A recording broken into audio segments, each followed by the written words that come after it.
My world shattered that night. Someone broke into my home, the one place I thought was safe.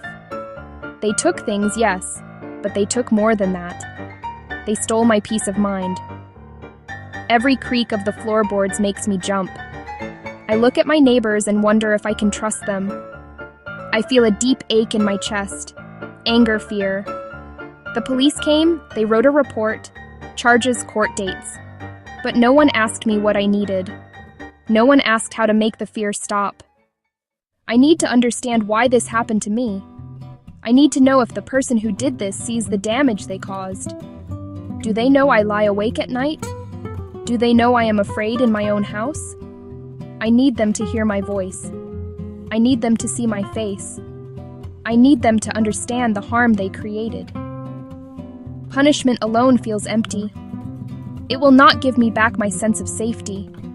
It will not answer the questions that haunt my quiet moments. I need something more. I need a way to heal from this wound, not just a way to punish the person who inflicted it. I hope to put the pieces of my life back together. I hope to feel safe again in my own home. I want to believe people can change, that harm can be repaired. Maybe if the person who did this could hear my story, something would shift. Maybe if they had to face the real-life consequences of their actions, not just a judge in a robe, they would understand. I am not looking for revenge. I am looking for repair. I am searching for a path that leads away from this constant fear and toward a place of healing and restored trust. This desire for something more than punishment is where restorative justice begins.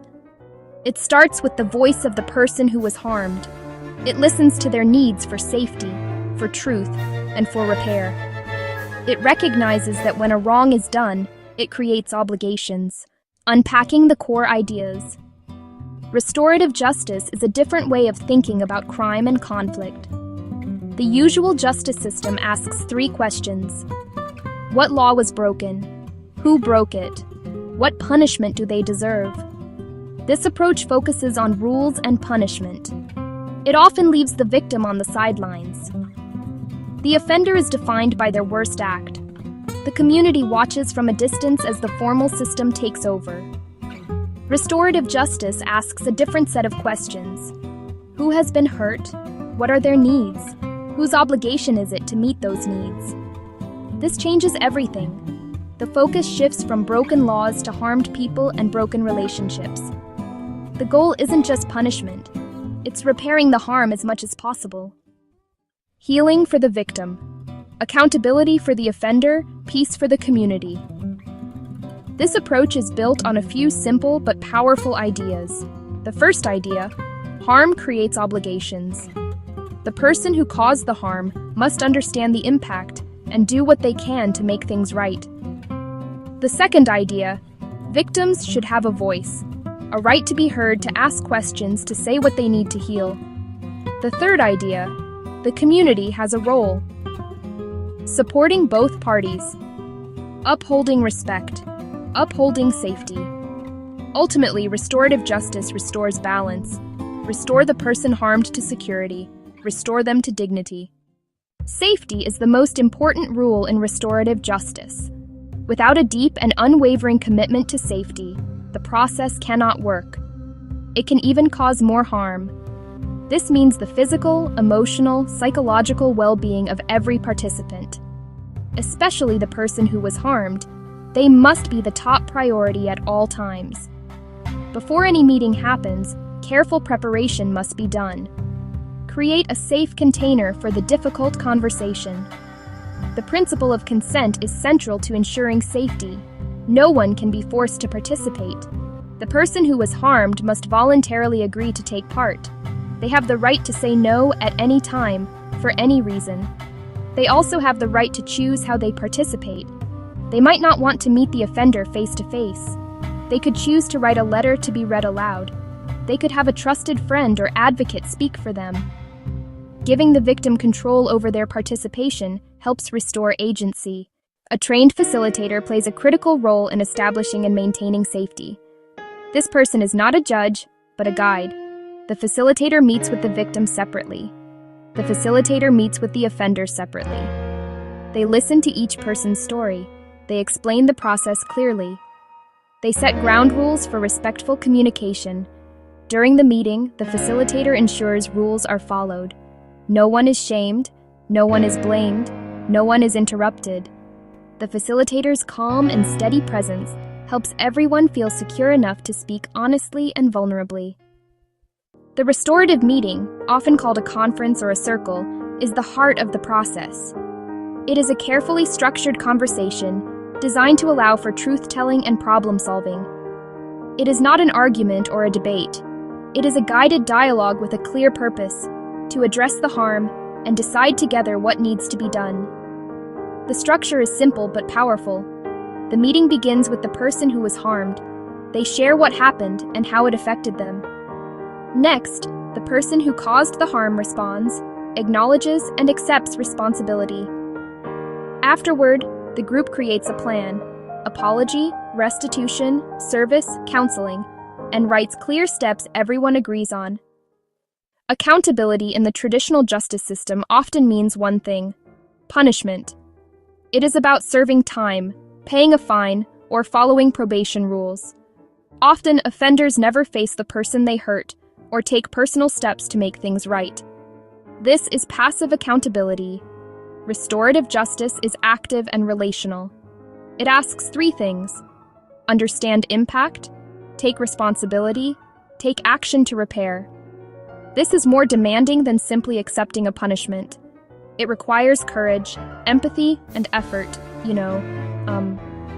Making amends is the tangible part of this active accountability. If a teen vandalized a park bench, amends can go beyond paying for it. Working with the Parks Department for a month, writing a respectful apology, completing realistic tasks, related to the harm, respectful to the victim, and achievable for the offender. Active amends can restore self-worth and connection. Studies show restorative processes can lower reoffending by building real understanding of consequences. The power of restorative justice is best seen in small, real-life examples. Imagine a group of students who spray-painted graffiti on the wall of a local grocery store. The store owner was angry and felt disrespected. The police caught the students. Instead of juvenile court, they referred the case to a restorative circle. He shared how he built his business and how the graffiti hurt him and scared customers. The students listened, saw him as a person, and one by one apologized. Together, they made a plan.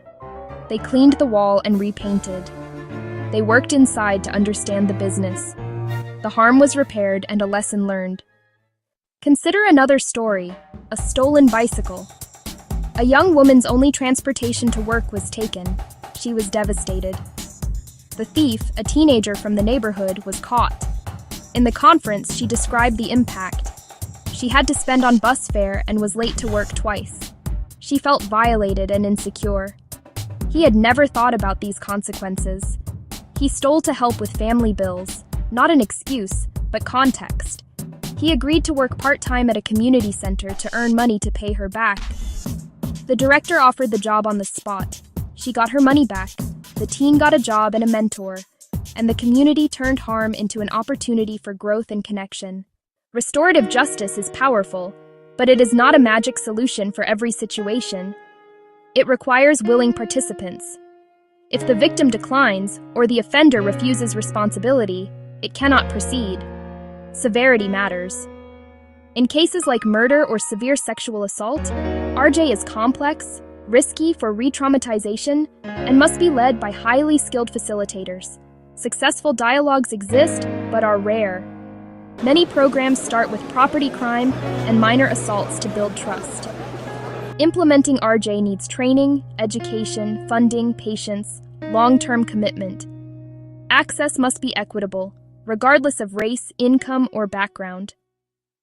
The journey toward a more restorative world begins with small, intentional steps. It starts not in a courtroom, but in neighborhoods, schools, families. The first step is to start talking about these ideas. Ask leaders what they're doing to address conflict in ways that repair harm. Build skills, listen better, ask open questions, learn facilitation.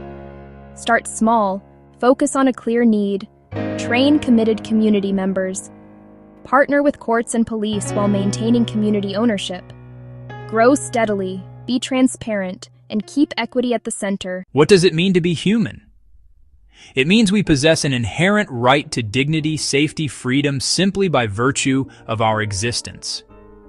These are not privileges to be earned, but fundamental truths that should protect every single one of us, no matter where we are born, what we believe, who we love.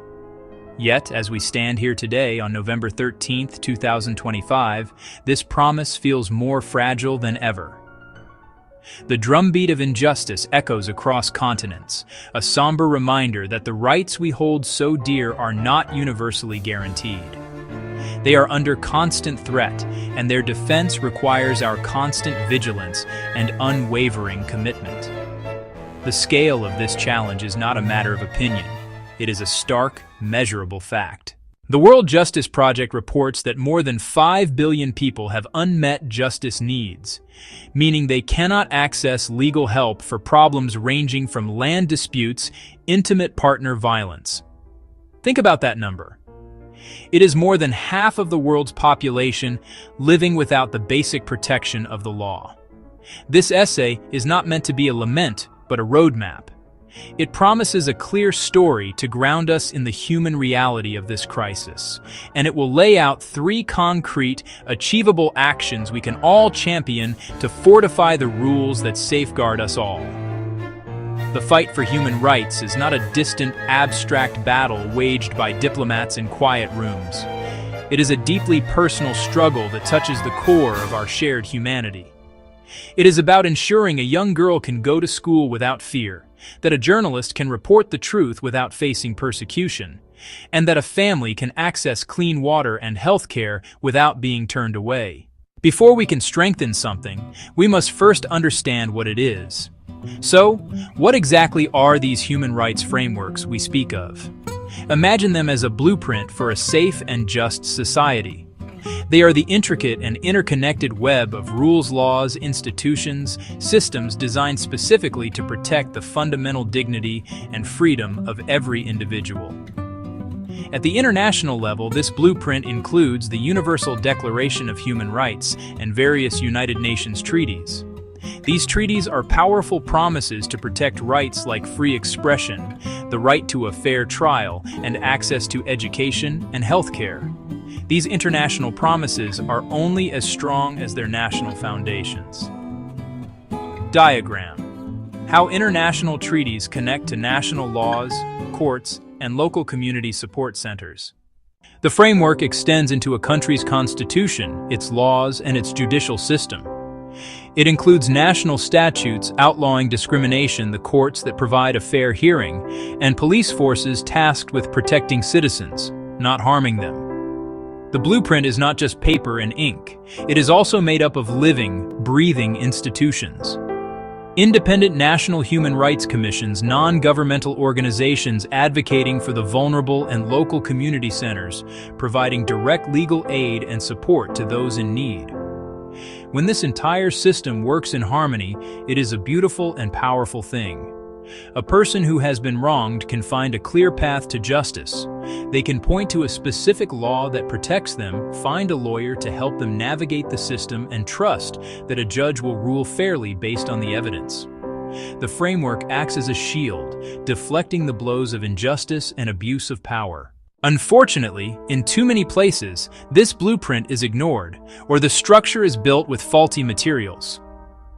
Frameworks fail when laws have loopholes that allow for discrimination, or when they are written in such complicated language that ordinary people cannot understand their own rights. They crumble when the courts are not independent, when police are corrupt, or when leaders simply decide to ignore their own country's legal and international obligations. The framework becomes a hollow promise, a beautifully drawn plan for a house that was never built. To truly grasp why these frameworks matter, we must move beyond abstract concepts and see the world through the eyes of someone whose life depends on them. Let me tell you about a young woman named Lena. She lived in a small rural town, far from the capital city where laws are made and debated.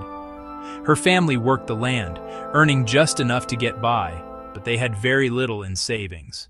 The village was picturesque, but it lacked the basic infrastructure that many of us take for granted.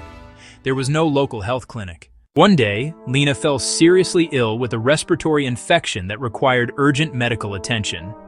The local law, on paper, guaranteed a right to healthcare for all citizens, but it provided no mechanism for how that right could be accessed in remote areas. No mobile clinics, no travel subsidies, no system to keep medicines stocked outside major cities. The human rights framework that was supposed to protect Lena had a gaping hole in it, a blind spot for people living in poverty and in rural communities. Feeling desperate, Lena's father tried to file a complaint with the local authorities, asking for assistance. He was met with indifference and bureaucracy. No designated office handled such grievances, no one to guide him through petitioning for his daughter's rights. He was told these things take time and that there was no budget for special cases. The fear of speaking out was palpable. Challenging local officials could bring repercussions for his family. The system was not just failing to help, it was actively discouraging people from seeking the help they were entitled to. Lena was trapped by the very framework designed to free her. The first and most fundamental pillar is to forge the laws themselves with both clarity and steel. The laws on the books are the very bedrock upon which all other protections are built. If this foundation is weak, ambiguous, or cracked, the entire structure is at risk of collapse. It is not enough to say we support human rights. We must translate that sentiment into precise, robust, and enforceable legal language. These laws must be easy for every citizen to understand, clearly defining who is protected, what rights they hold, and how those rights can be defended. Review national legislation to align with international standards, such as the Convention on the Elimination of All Forms of Discrimination Against Women. Where gaps exist, new laws must be drafted and passed. Address urgent issues: online harassment, data privacy, climate justice, and the rights of displaced persons. A comprehensive domestic violence law should criminalize abuse, fund shelters, mandate police training, and create fast-track courts. Clarity is essential to access to justice. A clear law empowers a worker, protects a tenant, and equips a parent to demand promised resources. Laws must include duties for officials and consequences for inaction or abuse. Easy to comprehend and difficult to ignore. Having clear and strong laws is a critical first step, but without a robust system of enforcement and accountability, a promise is merely a suggestion. We need institutions that monitor compliance, investigate violations, and hold perpetrators accountable without fear or favor. Effective enforcement begins with an independent judiciary and a well-trained, rights-respecting police force. Accountability is bolstered by a free press and a thriving civil society. They must be protected, not persecuted. A national human rights institution can receive complaints, conduct inquiries, report publicly, and recommend reforms, if independent and well-funded. Internationally, mechanisms like the Universal Periodic Review create diplomatic pressure for change. International courts prosecute the most heinous crimes when national systems fail. From local to global, this web of accountability says, violations will not be tolerated and perpetrators will be held responsible. Accountability turns paper promises into lived protections. The third pillar is widespread access and awareness, because a right is not a right if people do not know or cannot defend it. Public campaigns through radio, television, and social media must use simple, accessible language. Education is the first line of defense and should begin early, teaching equality, respect, and inherent worth. Workshops can empower villages to understand rights to land, water, and participation. Tear down access barriers with free or low-cost legal aid, mobile clinics, local help desks, and confidential hotlines. Prioritize those facing the highest barriers. Translate materials, ensure accessible formats, and build culturally sensitive, trusted outreach. By spreading the word and opening every door to justice, we activate people power and strengthen the entire framework. Awareness plus access makes rights resilient, responsive, and real. In an interconnected world, no nation can safeguard human rights in isolation. Pandemics, climate change, economic crises, and mass displacement ignore borders and demand coordinated responses. Strengthening national frameworks is linked to robust international cooperation. Sharing what works saves time and resources. A country can share legislative texts, training manuals, and data with those just starting that journey. Richer nations should support others through financial aid, technical expertise, and capacity building. From independent judiciaries to fair elections, cooperation can seed durable institutions. When governments abuse their own people, international mechanisms investigate, document, seek justice, and apply pressure, even sanctions or humanitarian interventions. Partnerships must respect local context, working with civil society, community leaders, and governments to uphold universal principles locally. Securing freedom is a team sport. No nation can win it alone. While institutions hold formal power, the true engine of progress is people. History shows determined civic action can bend the arc toward justice. In our connected age, the actions of individuals, multiplied by millions, become unstoppable. Students use social media to organize peaceful protests and capture global attention. Local groups document harms and lobby for stronger regulations. Grassroots organizations fill gaps and advocate for reform. Stay informed, share knowledge, sign petitions, donate, and choose ethical supply chains. Volunteer, demonstrate peacefully, and, most importantly, vote to hold leaders accountable. The power is in our hands. We must choose to use it. We have journeyed through the architecture of freedom, from the abstract blueprint of international treaties to the deeply personal story of Lena, whose life hung in the balance of a failing system. The path forward is built on three solid pillars: forging laws with clarity and steel, maintaining an unblinking eye of accountability, and throwing open the doors to justice through education and access. We cannot do this alone. It takes international cooperation and relentless civic action. For leaders, act now. Review and align national laws with universal human rights standards. Create and fund truly independent bodies to monitor and hold power to account. Invest in the infrastructure of justice, the clinics, the health centers, the schools that teach equality. For citizens, educate yourself and others. Raise your voice against injustice, online, in your community, and at the ballot box.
شارك المنتدى الصناعات العالمية وتوطين هذا الصرح الذي يجسد دراسة مستقبلية مشتركة ويرسل شراكة استراتيجية بين قيادة صناعية وصينية عريقة واقتصاد سعودي ينمو بالثبات.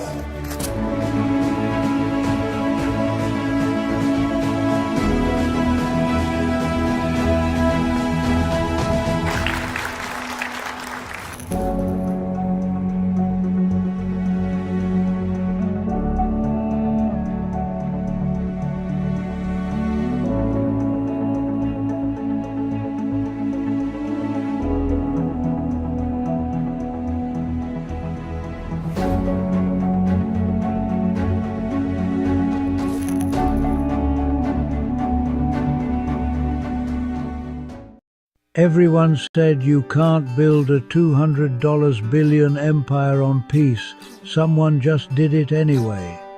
While traditional development approaches struggle to deliver real change, Dr. Rashed Osman and World Peace Development Holdings have created something entirely different. They call it the Peaceism ecosystem, and it's turning everything we know about mega-scale development upside down. In Laos, they've just signed the largest foreign investment agreement in the country's history. Over $200 billion dedicated to transforming an entire nation's economy. But here's what makes this revolutionary. Instead of extracting resources, they're building integrated systems. Renewable energy, healthcare, education, industrial zones, all connected through what they call peace-driven development. The Lao Prime Minister called it transformative. International observers say it could become the model for sustainable growth in emerging economies. This isn't just about one country, it's about proving that peace, prosperity, and massive infrastructure can work together at unprecedented scale.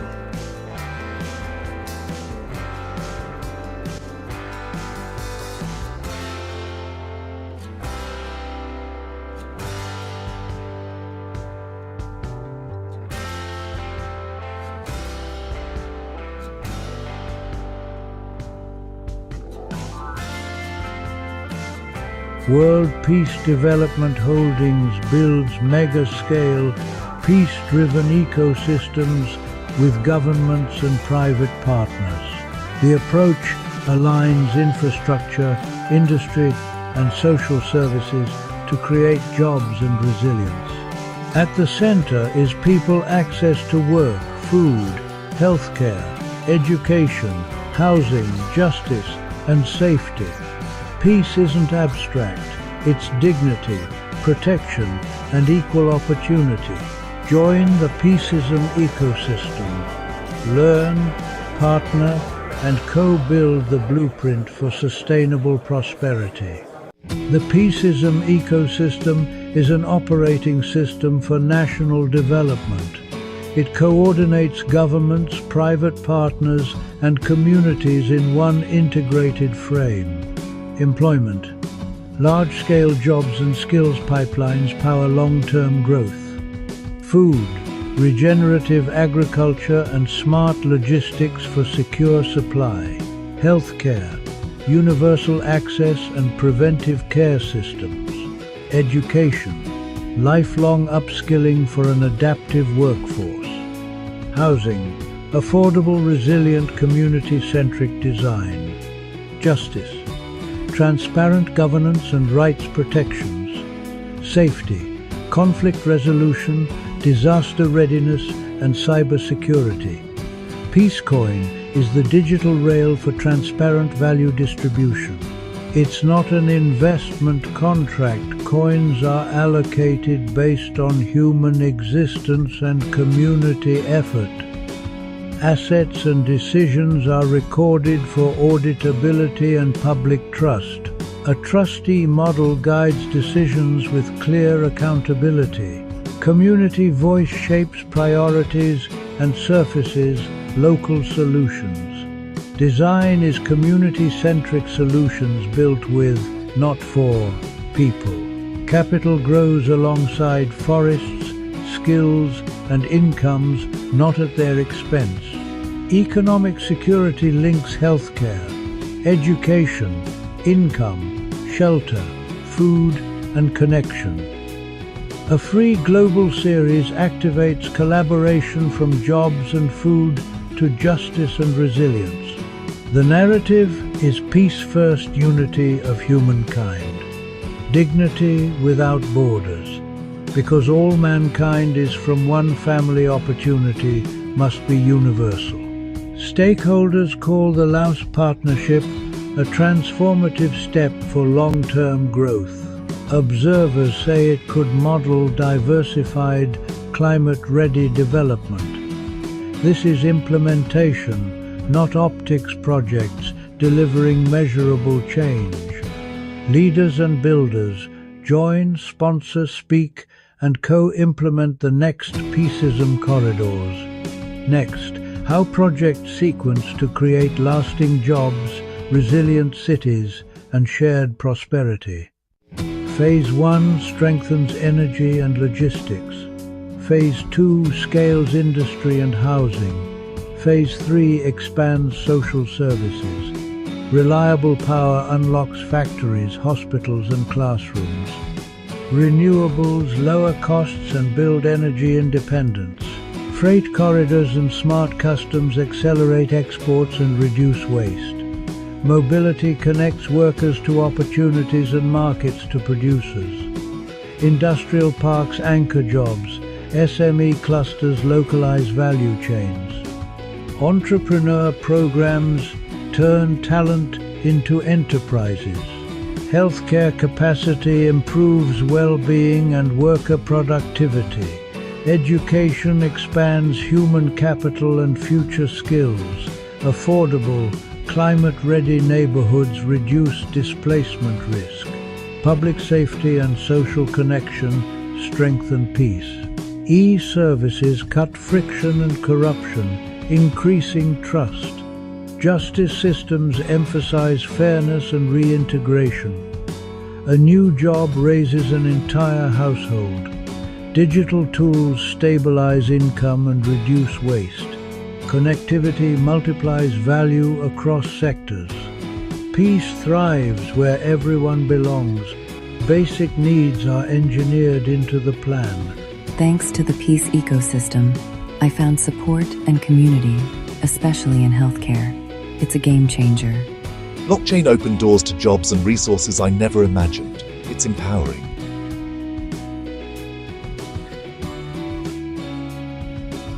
Visit the Expo series, partner on corridors.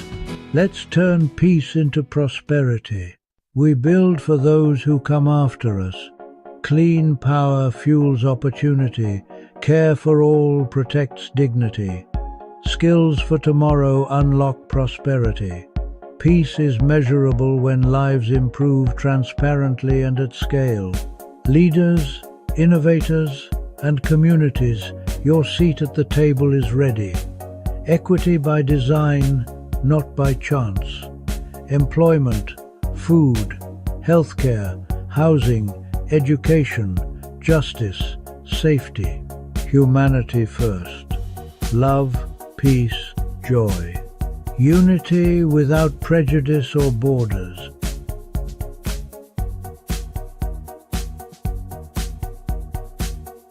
From river valleys to smart cities, the future is being built. World Peace Development Holdings, building a sustainable future through the Peaceism ecosystem. Subscribe, share, and join the mission. Peace is a plan and a platform. Let's build it together.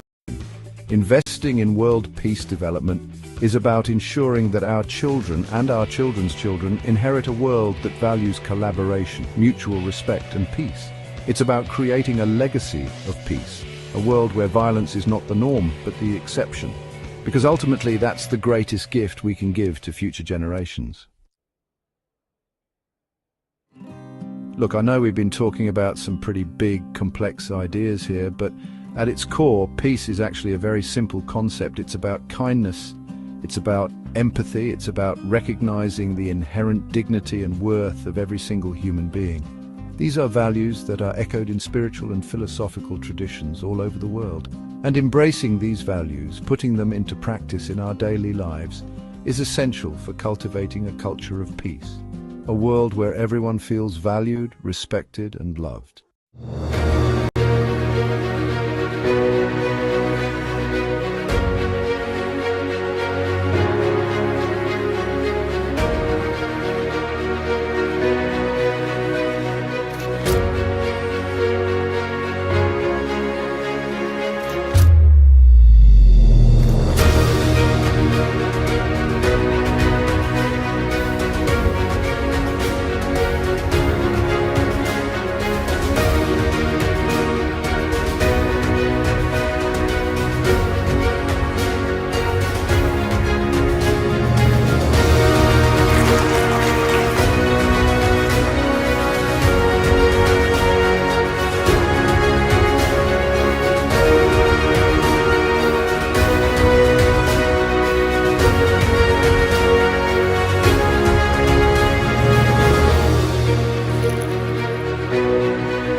Section 1.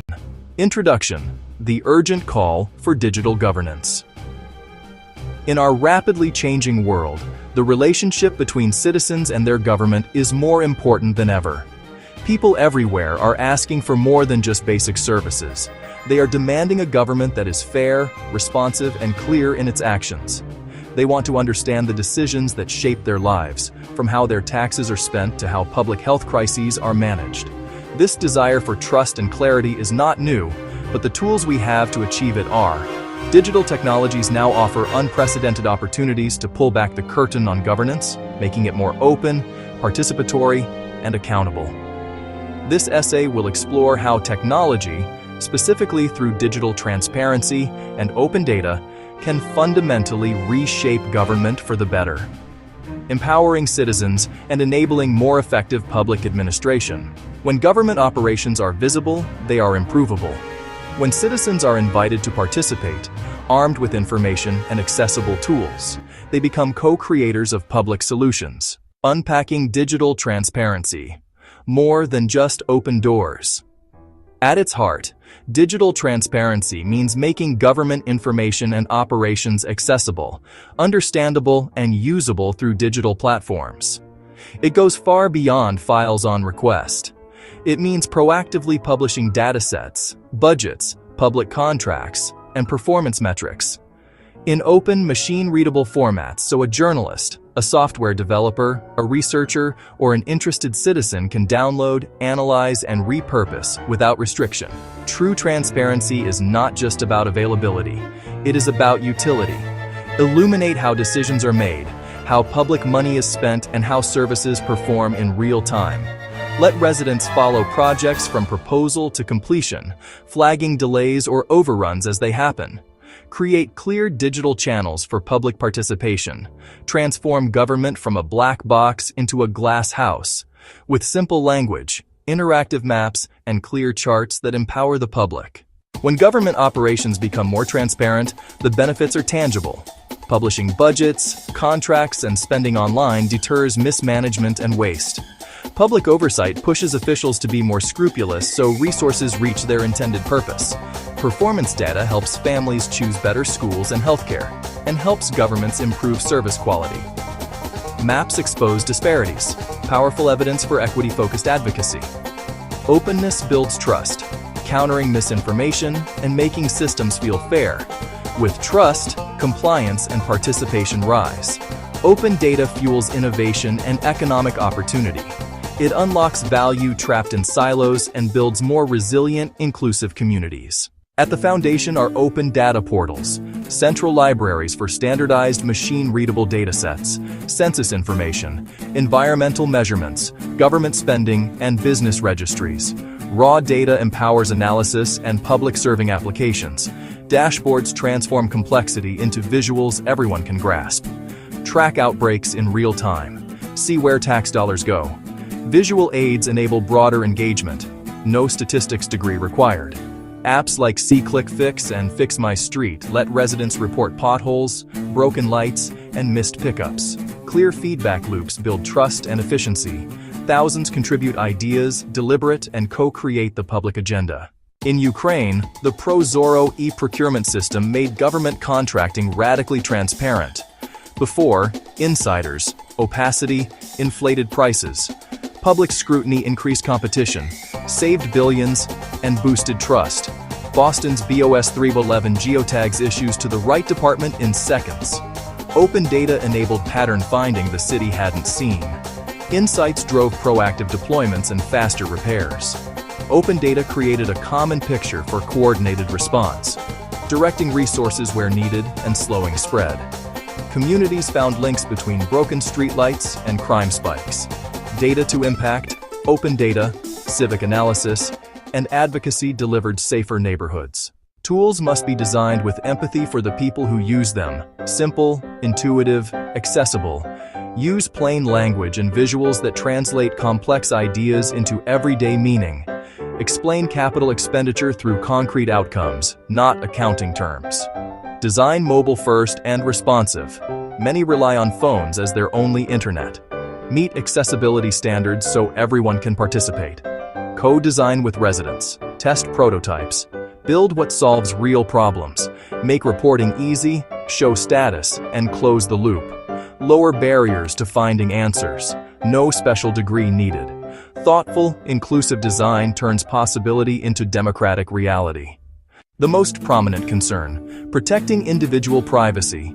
Inadvertent exposure can harm people and erode trust. Apply robust anonymization and aggregate data to protect individuals. Automated systems can encode historical discrimination. Biased data produces biased recommendations, amplifying unfairness. Use algorithmic transparency, regular audits, and human review for high-stakes decisions. Digital first must not become digital only. Maintain offline channels and invest in digital literacy. Centralized systems attract attackers. Breaches damage trust. Invest in cybersecurity, test regularly, and prepare clear response protocols. Leaders must champion openness, release data, even when it's unflattering, and act on insights. Frontline staff need training, resources, and cross-functional teams. Foster experimentation and blend policy with technology. Citizens, NGOs, and local groups turn data into action. Journalists are infomediaries, uncovering failure or success and informing the public. Universities and tech build evidence and usable platforms. Spaces where developers, designers, and policy experts collaborate. Together, they create a resilient ecosystem for continuous improvement. The journey toward transparent, accountable, citizen-centered government is practical and can begin today. Publish budgets, procurement, and key service performance as open data. Create dashboards with clear goals and live status. Provide clear feedback channels and internal processes to respond. Invest in people. Train for data literacy and digital delivery. Citizens, ask for transparency, use the data, and organize around it. Measure success by outcomes in people's lives, not apps launched. Data empowers earlier interventions and meaningful participation. Together, we can harness technology to build open, fair, effective government that we all deserve. Across the globe, a quiet but pervasive crisis is unfolding, one that erodes the very foundation of our civic life. A profound lack of trust between citizens and the governments that serve them. Decisions are often made behind closed doors. Budgets are presented as impenetrable walls of numbers. The processes that shape our communities feel distant and obscure. This creates a fertile ground for suspicion, where citizens begin to assume the worst about how their money is spent and how critical choices are made. This erosion of trust is not merely a matter of public perception. It paralyzes progress, stifles civic engagement, and ultimately weakens the fabric of society. When people feel disconnected from their government, they are less likely to participate, collaborate, or believe in a shared future. This chasm of distrust, however, is not insurmountable. Tools capable of prying open the black boxes of bureaucracy and shining a light on public administration. These are not futuristic, unattainable solutions, but practical digital instruments deployable today to foster openness and accountability. From simple open data portals that make government information accessible to everyone, to complex systems like blockchain, creating immutable, tamper-proof records. The central promise is simple: make government actions visible, verifiable, and understandable to the people they serve. Imagine tracking your tax dollars from the moment they're collected to the exact school, road, or hospital they help fund. This essay will show how digital tools and blockchain can dismantle walls of opacity, use real-world examples to prove their power, and provide a roadmap for leaders and citizens to build honest, responsive, trustworthy governments. The journey to transparency is not just a technical upgrade, it's a fundamental rebalancing of power. By making information universally accessible and processes verifiable, technology empowers citizens to be active participants instead of passive recipients. It turns governance from a monologue into a dynamic dialogue between people and elected officials. This shift restores faith in public institutions and ensures they work for the collective good. The ultimate goal: honesty as an ingrained, verifiable feature of government.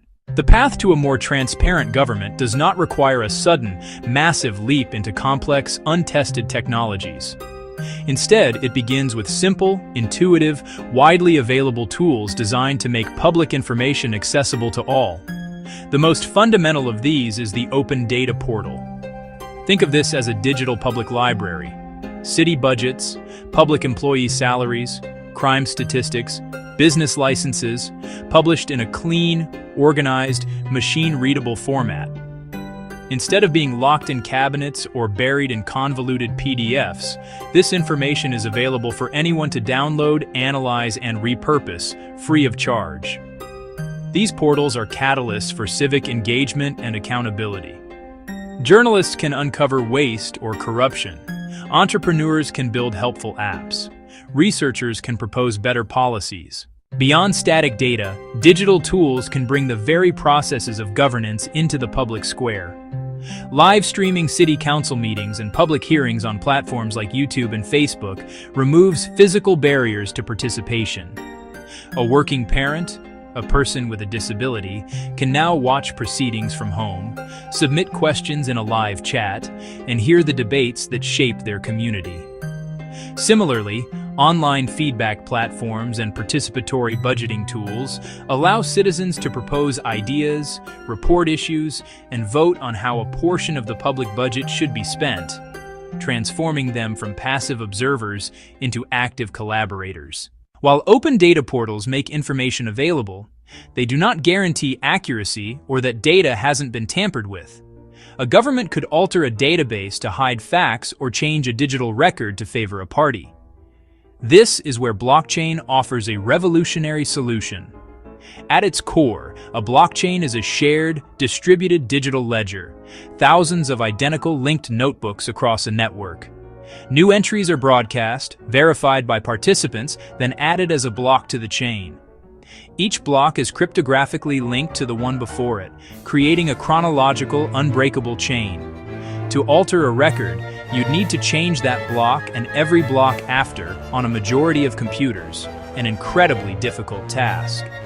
This structure makes blockchain immutable, ensuring the integrity of its information. Recording procurement end-to-end, initial bids to final payments, creates a permanent auditable trail. No secret bid edits, no hidden favors without a footprint. Land registries, aid tracking, even voting systems gain verifiable integrity. To see real-world impact, look to the Republic of Georgia. After independence, property rights were insecure, bureaucratic, slow, and vulnerable to corruption and fraud. Citizens faced opaque processes, disputes, and low confidence, stifling investment and development. In 2016, NAPR partnered with Bitfury to anchor the digital land registry to a secure, private blockchain. They augmented, not replaced, the database, using blockchain as a secondary verification layer. Transaction essentials, sales, inheritance, were hashed and recorded on-chain. A unique hash created a permanent, time-stamped, tamper-proof record, independent of the central database.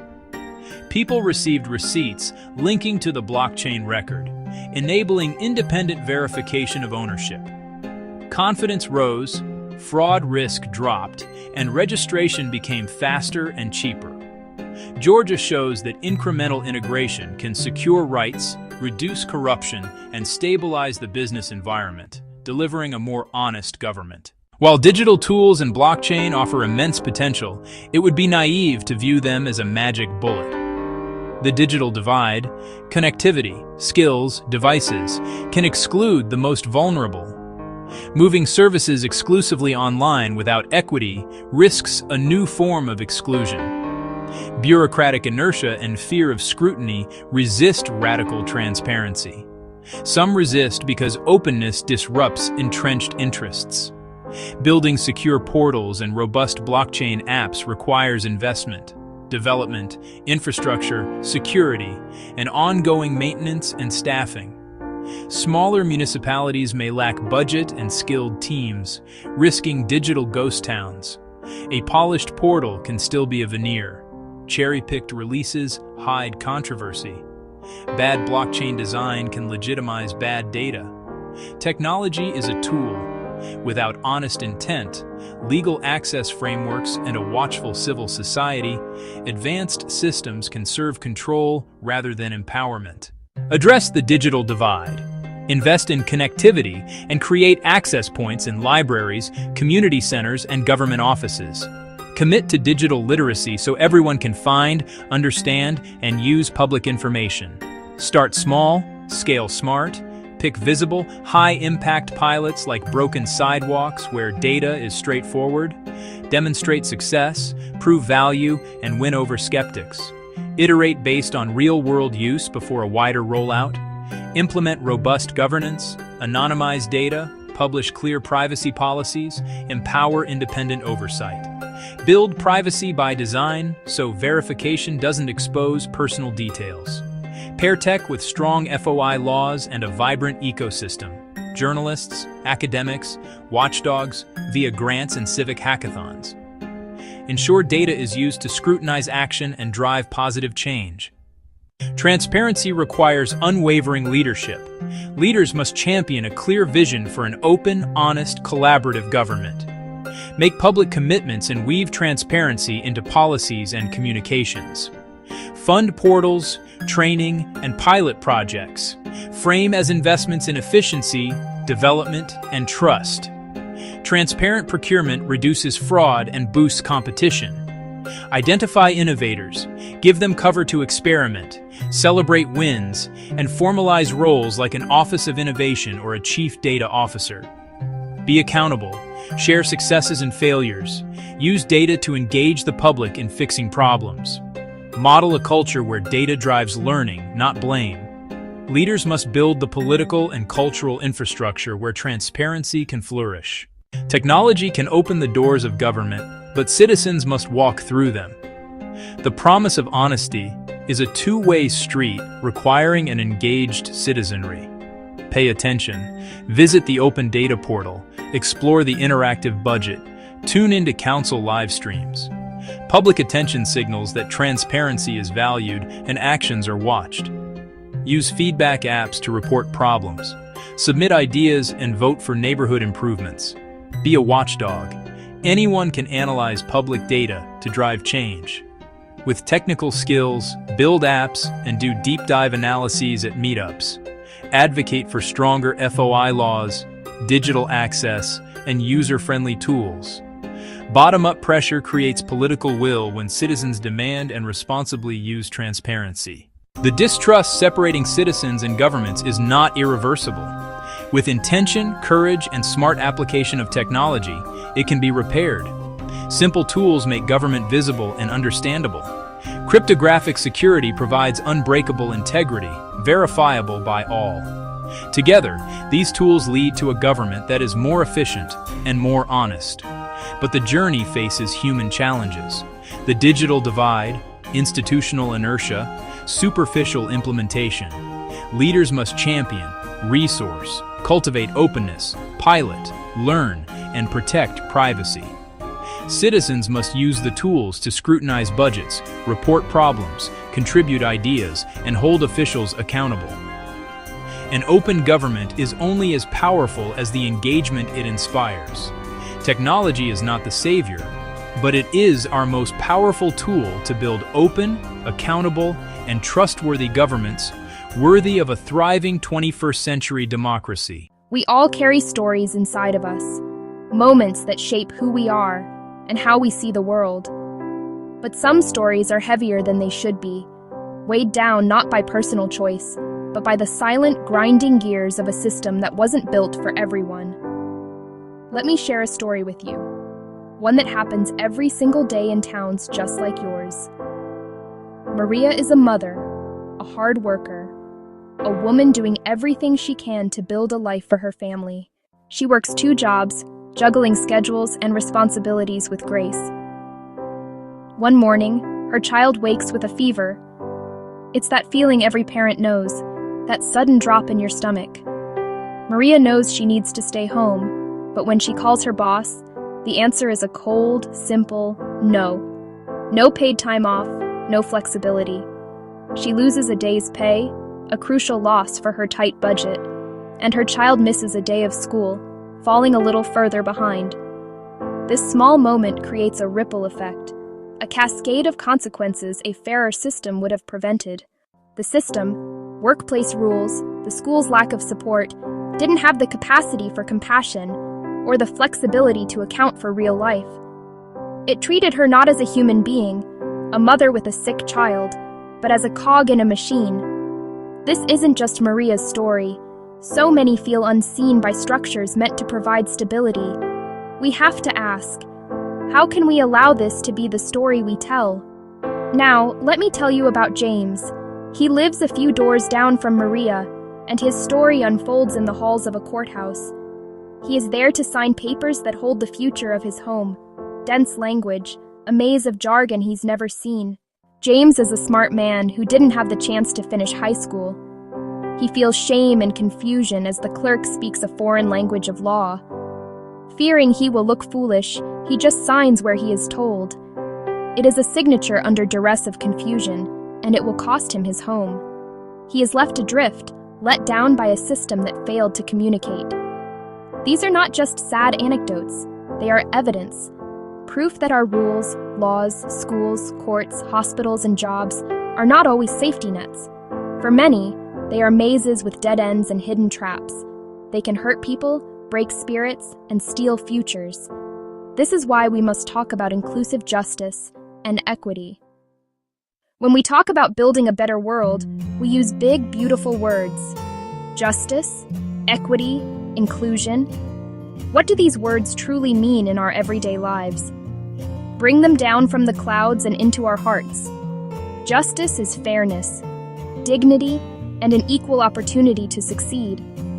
The promise that rules apply to everyone in the same way.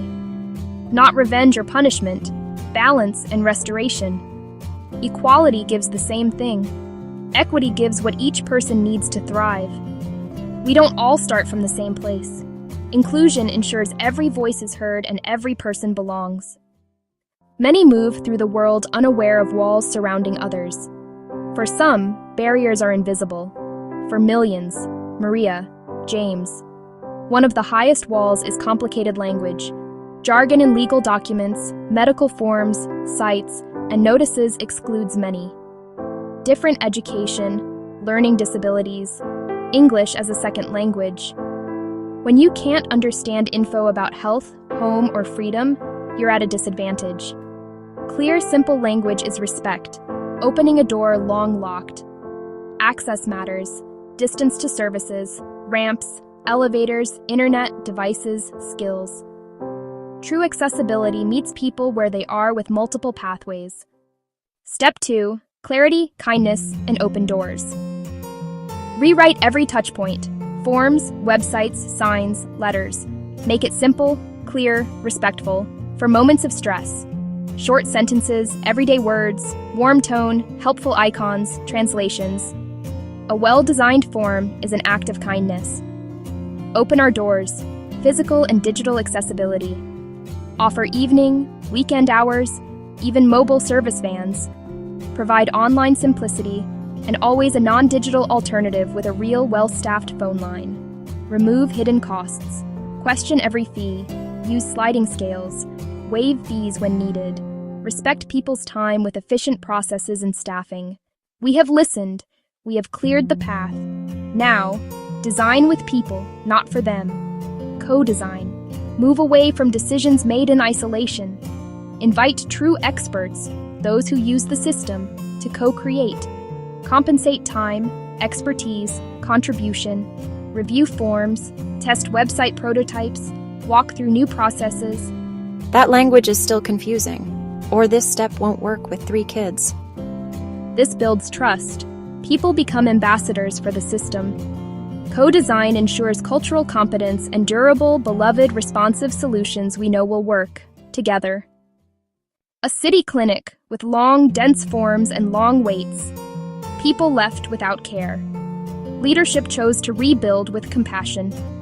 They listened, providing rides and childcare so stories could be heard. Former patients, advocates, nurses, administrators, paid as experts. One-page forms, large print, icons, top languages. Bus stop added, warm waiting room, kids' corner. Deep training and a new role, patient guide. No-shows dropped 40%. Satisfaction soared. The clinic became a place of healing and trust. A new administrator listened, then convened tenants, landlords, legal aid, and clerks to co-design.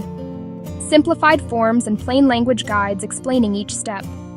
Weekly workshops, guides online and printed by the thousands.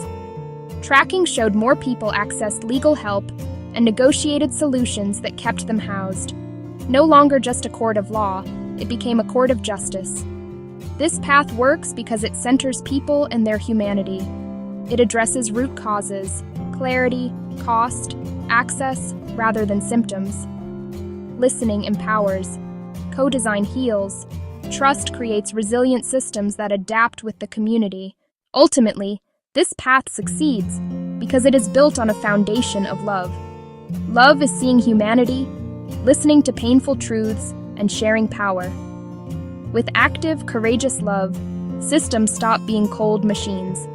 They become living expressions of our commitment to one another.